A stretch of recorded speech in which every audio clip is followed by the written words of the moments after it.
everybody was scared to talk about it because he'd have them killed. Yeah, it's really wild, man. You know, Diddy bought his son a Bentley. Maybe, you know, he could buy you one also while you're out. He got me a Lamborghini.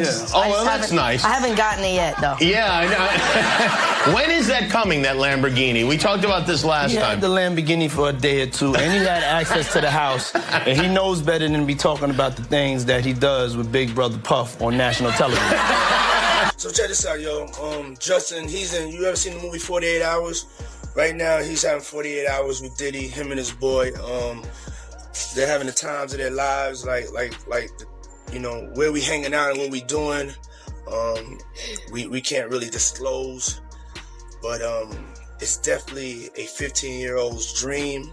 I don't know how many people came out of the fame as a young person and were fine, but the people that stay and keep doing it, they're not fine. Most of them. I mean, maybe there's a few. I mean, I'm not saying it's impossible to do, but I'm saying the challenge of becoming a normal person with like a normal view of the world when, you know, you're getting doted on when you're 6 and you're the moneymaker in the house when you're a little kid, like your parents stop working to manage you. You know, Justin Bieber had a post the other day on his Instagram talking about all the drugs that he did when he was younger and how much it f***ed him up. And now he's got a relationship with the Lord and he's got, you know, he's married and he's trying to be a normal person. Yeah. But he's struggling with the fact that he was insanely famous when he was a kid. And then there's also like people that are elites and that's their thing. Like their thing is to do something that is horrible and, you know, it's not available to other people. So it's like, I think there's like a sickness that people have when they have power, like extreme power. And then well, what else can I do? What else can I do? What else is what else is taboo? What else is forbidden? You know, when you're a little kid and you become famous, like, and you're the one calling the shots, you realize all these people you're responsible for their income. Because I think if a victim comes out against Usher, it'll show how egregious it is. Because if he can be a predator, then anybody can be a predator. Can't smile in your face the whole time. You feel what I'm saying?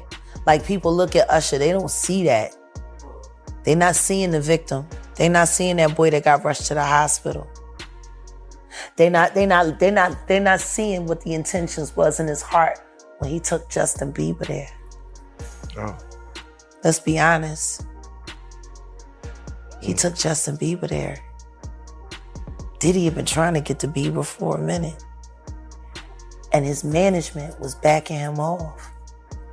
But it wasn't until Usher took over management and had guardianship and gave temporary guardianship to the diddler for 48 hours. Think about that. So many horrific accusations, though, involving young singers, like children. The revelations that unfolded on Joe Rogan's podcast didn't just expose Diddy.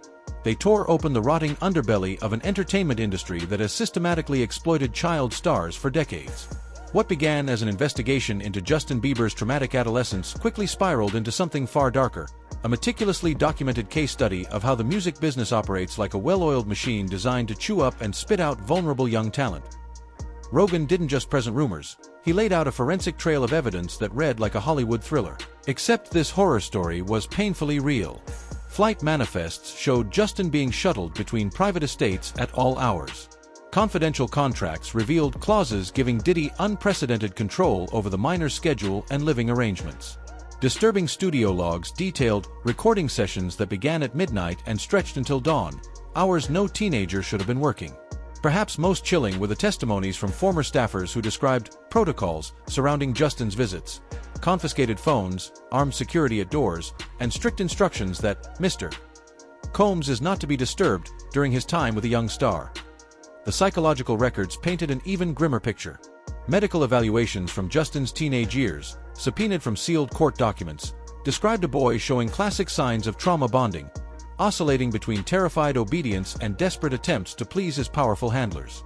One psychiatrist's notes included the harrowing observation, patient exhibits symptoms consistent with Stockholm Syndrome, referring to his abuser as family, while simultaneously displaying panic responses to his name.